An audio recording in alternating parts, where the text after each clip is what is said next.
Good day, students. Welcome to Mathgotserved.com, where we don't just solve, we teach. In this clip, we're going to be going over problems 6 to 10 of the Geometry Common Core Regents exam for January 2016. So the goal here is not just to solve the problems, but to go over techniques, tools, tips, and tricks that can help you be successful on the upcoming exam. If you have any questions on the contents we're covering in this presentation, just feel free to include your questions in the comments section below, and we'll be glad to support you. All right, let's take a look at question 6. It reads, in the diagram below, line FE bisects AC at B, and line GE bisects segment BD at C. Question, what statement is always true? So one thing you want to remember is the definition of what a segment bisector is. What a segment bisector is a line that divides a segment into two congruent parts. Okay, so we have two of those happening here. So to arrive at the right conclusion, I'm going to solve this problem using a two-column proof format. It's not a complete one, it's just a partial one, okay? So put a statement here and our reasons.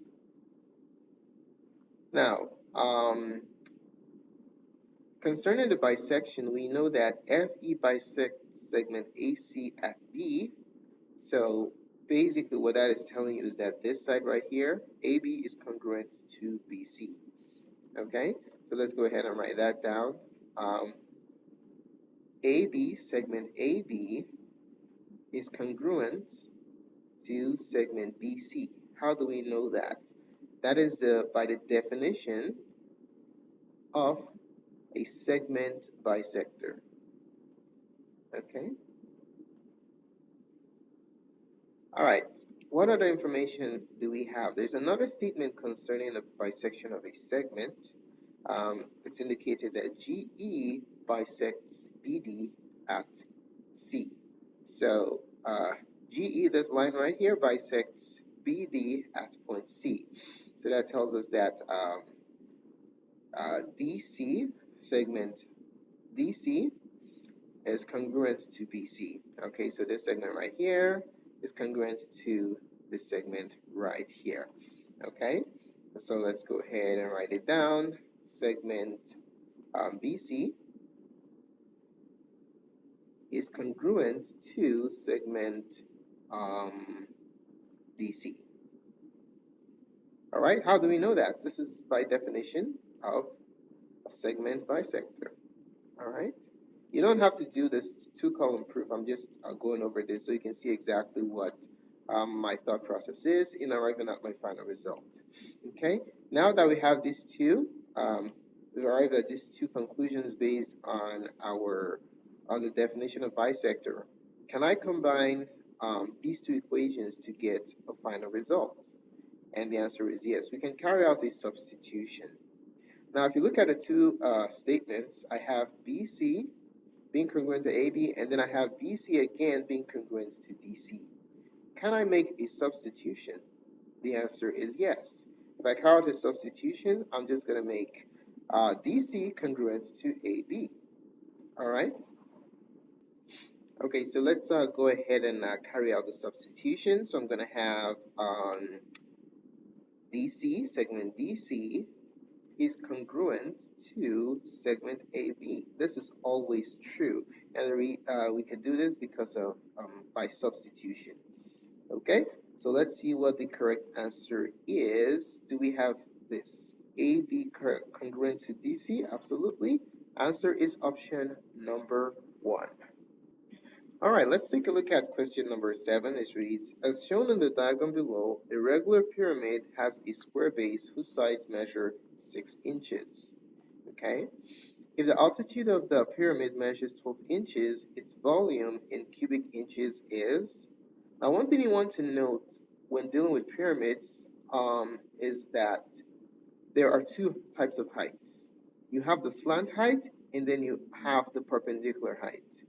Okay, the perpendicular height is also known as your altitude. When you're computing the volume of a prism or pyramid, sorry, when you're calculating the volume of a pyramid, you're going to be using the altitude or perpendicular height, not the slant height, okay? So let me show you what I'm talking about here. The perpendicular height from center all the way to the top right there, in such a way that that segment is 90 degrees to the base. Now that is what we're talking about, okay? This segment I just drew represents the altitude or slant height. I'm sorry, or perpendicular height. Altitude or perpendicular height. And we can call it big H. All right, so this is what we're going to be using to compute the volume. And guess what? That is what we were provided with. We're provided with the altitude of the pyramid. All right. Now the base is a square, so that means that our length and our width will be congruent. They will both be 6 inches since it's a square. All right, so let's go ahead and write down the formula that we'll use to compute the volume of this pyramid. So formula, volume. Remember, three pyramids, the volume of 3 pyramids equals the volume of a prism with the congruent base dimensions, okay, and the same altitude. So we're going to have 1/3 base times height. So without the 1/3, you have the volume of a regular pyramid, regular prism with base area B and height H. Going to take 1/3 of it, what you're going to have is a pyramid with the same base dimensions of that related prism. Okay, so this is the formula right here. Definitely want to remember that. So big B is basically the area of the base. Okay, you don't want to forget that. So if we want to write this further, this formula can be rewritten as 1/3 base times height. Okay, or you can write it, since we're using length times width here, we can use length times width. So 1/3 length times width. That's the area of the base, this base right here. 1/3 length times width. And then we're going to be multiplying that by the perpendicular height or altitude of our pyramid. Okay? So in this problem, it looks like we have everything that we need. L is 6. W is 6 because it's a square, and the perpendicular height to altitude is what? 12. All right, so let's go ahead and plug everything into our formula. We have 1/3 times 6 times 6 times 12. All right, just simply plug this into your calculator and you end up with 144 cubic inches. Answer is option number 2. All right, let's take a look at question number 8. It says triangle ABC and triangle DEF are graphed on the set of axes below. Which sequence of transformations maps triangle ABC onto triangle DEF? All right, so triangle ABC, this is our pre-image and this is the image, okay? So basically we're going from this triangle right here to that triangle right there. Okay, so before we go ahead and determine which answer is correct, let's do a real quick review on the transformations of two-dimensional objects using the manipulation of the coordinates. Okay, so a real quick recall here. Now, do you remember what the reflection of the pre-image over the x-axis? Do you remember what it looks like? Reflection over the x-axis. What kind of transformation of the coordinates causes an object to get reflected across the x-axis? So our x-axis, just going to write it. We went over this in the previous clip, is given by x comma negative y. So when you negate all the y coordinates of your pre-image, what you end up with is a transformation that is a reflection across the x-axis. Okay? Now, keeping that in mind, what do you think the reflection over the y-axis looks like? The reflection over the y-axis can be accomplished by taking the opposite of all the x coordinates. Okay? Now, do you recall what a 180-degree rotation looks like? A 180-degree rotation, this is a composite rotation. You'll see in a minute. Let me show it to you. So if you have a rotation by 180 degrees, that's equivalent to negating the x and negating the y.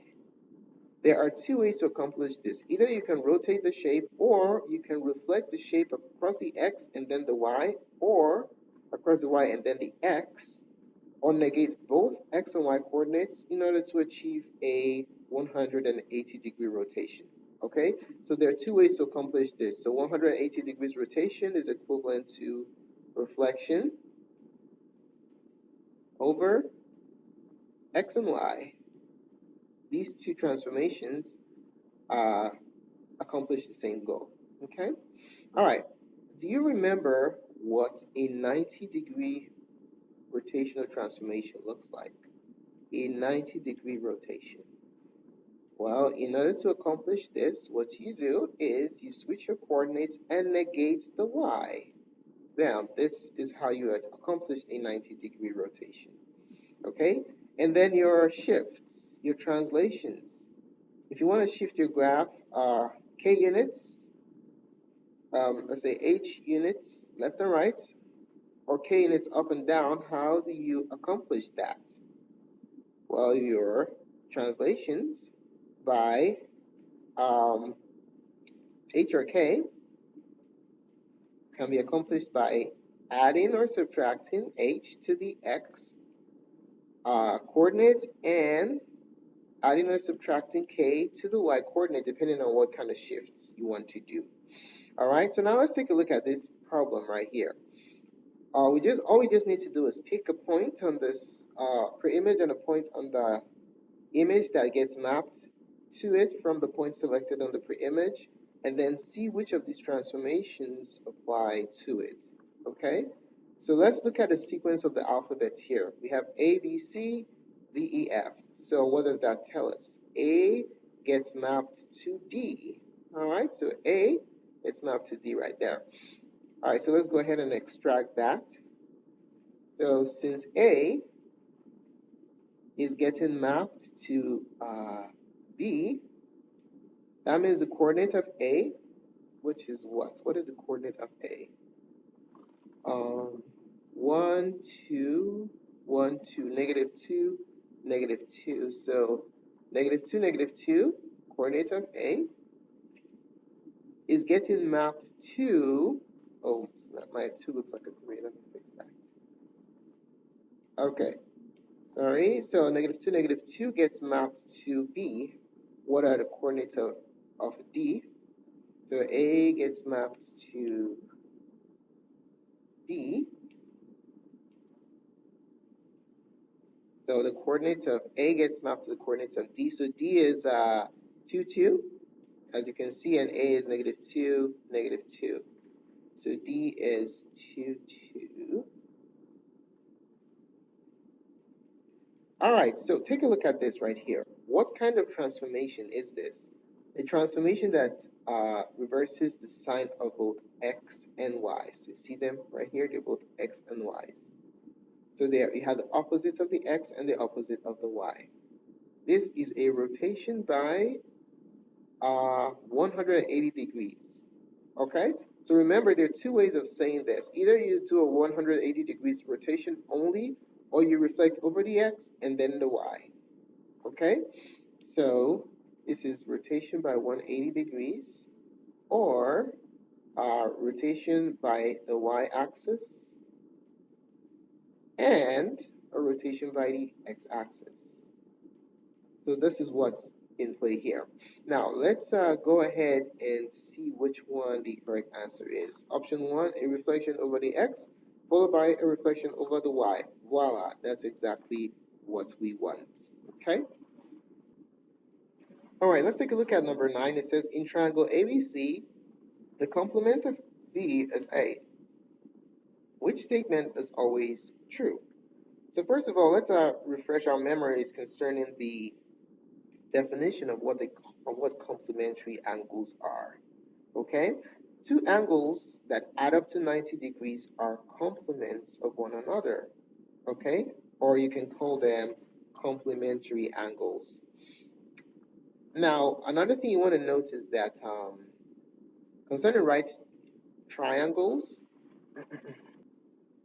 all right, so if you have the two acute angles of a right triangle are complementary, okay? So that's something you want to keep in mind. Now, there are two ways or more that can be used to solve this problem. I'm going to show you just two methods, and you can use whichever one that you like for your upcoming exam, okay? So method one requires your knowledge of an identity. So I'm going to call this method one identity. Okay, so these are known as co-function identities. So what you want to remember basically is that sine of, let me write down the formula, sine of an angle theta is equal to the cosine of the complement of that angle. All right. Same goes with cosine. So cosine of an angle is equal to the sine of the complement of that angle. All right, so if you want to use this method, you need to remember these two identities. Now, since B and A are complements of one another, then the measure of angle A is equal to 90 degrees minus the measure of angle B. All right, and then also, of course, the measure of angle B is equal to 90 degrees minus the measure of angle A. So let's start with sine. So sine of angle A, so sine of A, so this is sine of angle A is going to be, using the identity that we have right here, I'm going to use the first one. It says that sine of an angle is equal to the cosine of its complement. Okay, so sine of angle A is equal to the cosine of the complement of angle A, which is 90 degrees minus the measure of angle A, since complementary angles add up to 90 degrees. But wait a minute, if you look up here, we know that 90 minus measure of angle A is what? Measure of angle B. So by substitution, we can arrive at the conclusion that the sine of angle A is equal to the cosine of angle B. And there goes your final answer. Okay, so we can see, let's see if we have an answer here. Answer is option number 4. Okay, now if you don't like this method, or you don't understand it, or you don't like to memorize your identities, there's another method that you can use.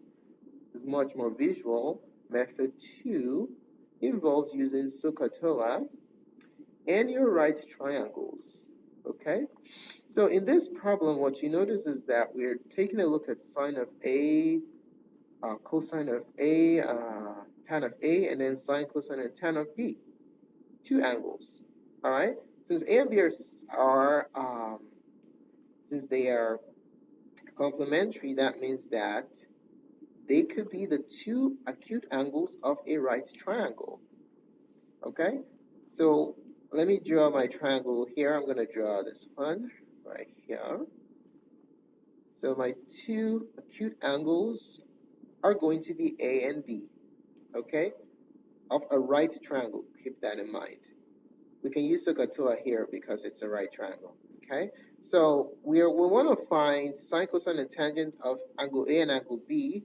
So I have two reference angles. So to avoid confusion, I'm going to have two identical triangles, okay?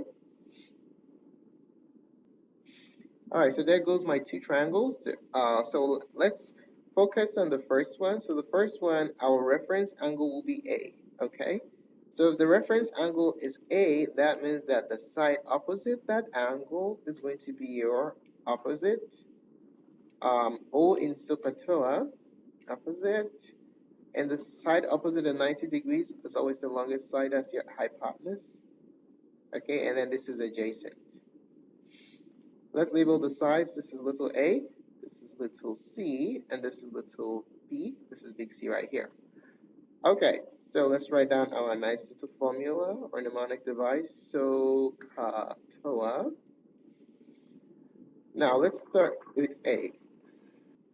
So what we're looking for is sine, cosine, and tan of a using these dimensions that we have right here. Okay, so sine of a is going to be opposite over hypotenuse. Okay, opposite over hypotenuse. So sine is going to be a over c. All right, and then cosine of a is going to be adjacent little b over hypotenuse little c. Okay, and then the last one, tan of angle A is going to be TOA, opposite of adjacent. Opposite is A, adjacent is little b. All right, now we're working with the same triangle. I just made a copy, so I'm going to be looking at B right now. I'm going to label the triangle with reference to angle B. All right, I don't want to make a mess here. That's why I created two triangles. So this would be my opposite. This is little b, and this would be my hypotenuse. This is little c, and this is my adjacent, little a. This is big C right here. Now, what just happened? If you notice, when I switched to the other angle, the complement of a, my opposite and adjacent got interchanged. So what does that mean? What does that cause to happen? Well, let's look at what sine is here. Sine of b is opposite of this triangle is now b over hypotenuse, c unchanged. Cosine of angle b is adjacent from ka, a over hypotenuse, c. And then tan of angle b is the opposite, b over adjacent, a. Okay, so what do you see happening here? You notice that sine a is equal to cosine b, and cosine a is equal to sine b. All right, so you can clearly see that our answer is correct. Sine a is equal to cosine b. This is the relationship that we're going to be using for the option that we have. Sine a is equal to cosine b. Answer is, let's see, where is it? Sine a is equal to cosine b, option number 4. All right, let's take a look at number 10, the last question in this review installment. It says a line passes through the points whose coordinates are 1, 1, and 5, 7. That line is dilated by a scale factor of 3 and centered at the origin. The image of the line is, now one thing you want to keep in mind is that when you dilate a line from the origin, centered at the origin, the slope of the image is the same as the slope of the pre-image. So basically, the slope of a line is preserved on the dilation centered at the origin. Okay, so let's say we have two lines L1 and L2. If you dilate line 1, let's say you dilate L1 by a factor of 3 to get L2, guess what? The slope of L1 is going to be equal to the slope of L2. What do you know about two lines with the same slope? It means that they are going to be parallel. So the slope of line 1 is going to be parallel to line 1 is going to be parallel to line 2. This is a condition under dilation centered at the origin of lines. Okay, so let's take a look at the options. Which one reflect what the conclusion we were able to draw here? Option number 1, the image of the line is perpendicular to the original line. That's a no-no. Question 2, the image of the line is parallel to the original line. That is an absolute yes. Okay, remember we said that the slopes are preserved. So if the slopes are preserved, then that means that the two lines are going to be parallel to one another. So our answer for number 10 is option number 2. Thanks so much for taking the time to watch this presentation. We really appreciate it. If you found the contents of this tutorial beneficial to you, do give us a thumbs up. Your positive feedback is really valuable to us. Do not forget to subscribe for updates to the remainder of this review installment. As indicated earlier, if you have any questions or need support getting ready for the Geometry Regents exam, just place your questions in the comment section below and we'll be glad to support you. More clips can be found on Mathgotserved.com. Thanks again for watching and have a wonderful day.